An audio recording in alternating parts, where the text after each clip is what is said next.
pessoal, tudo bem? Professor Alexandre Evangelista, mais um vídeo. Dessa vez eu tive um brainstorm aí, rabisquei o meu quadro branco, o quadro branco do conhecimento, e eu quero falar sobre circuitos funcionais. O que são circuitos funcionais? São circuitos onde você trabalha usando peso corporal e alguns acessórios. Quando a gente fala em circuito funcional, ele pode ser mais cardio, onde você vai usar exercícios mais associados ao peso corporal, como por exemplo polichinelo, corrida no lugar, corrida lateral, polissapato, o escalador, enfim, exercícios de mais movimento, apenas com peso corporal. Ou ele pode ser um circuito de força. Aqui você vai ter exercícios ou atividade de puxar, empurrar, levantar, agachar e o trabalho do core. Quando nós falamos em força, é claro que eu me refiro à resistência de força.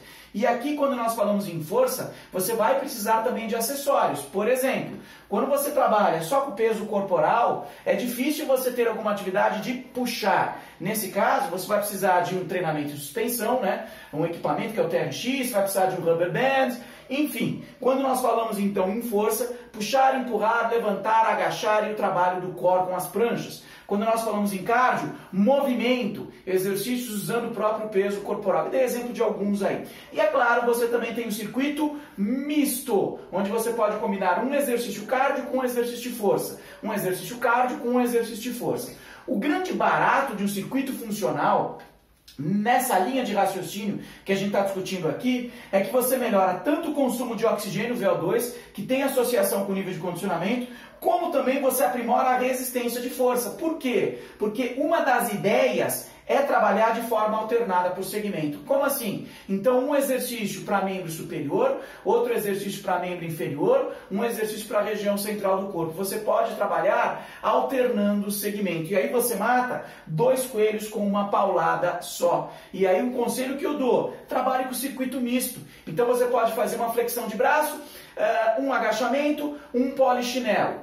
E aí você faz o trabalho de prancha. Você pode trabalhar, por exemplo, puxando, uma remada no rubber band, trabalhar um stiff com um kettlebell e fazer um polissapato. E depois a prancha lateral. Então você vai trabalhando de forma alternada por segmento, mesclando atividades de puxar, empurrar e levantar com atividades usando o peso corporal de componente com um componente mais cardio. Então o circuito misto. Alterna o segmento, melhora o VO2 e melhora a resistência de força. Algumas regrinhas, né? Quantas estações, que são os exercícios? A literatura é meio confusa. Ela fala entre 6 a 15 exercícios. Quer uma ideia? Bacana? Se você trabalhar entre 8 a 10 exercícios, no máximo 12, você já consegue trabalhar muito bem aí em cima do que a gente está propondo aqui. Quantas passagens? Que é o número de vezes, que você vai trabalhar em cada exercício. Em torno de 2 a 3 passagens. E a densidade, que é o estímulo-recuperação. Conselho que eu dou, não trabalhe por repetições, trabalhe por tempo.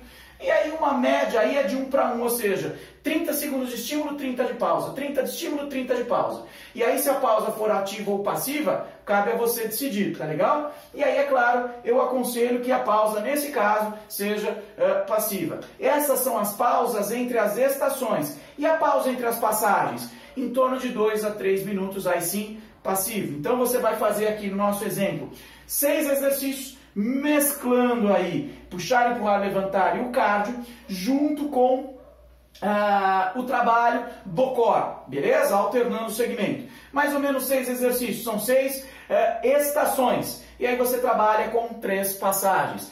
30, 30, 30 de estímulo, 30 de recuperação. Entre uma passagem e outra, ou seja, depois que acabou os 6 exercícios, você trabalha com 3 minutos de pausa. Bom, então é isso. Claro? Fácil de entender? Muito bem. Então nós temos aí os circuitos funcionais que podem te ajudar no dia a dia, principalmente quando você não tem muitos equipamentos. É isso aí, pessoal. Muito obrigado e até o próximo vídeo.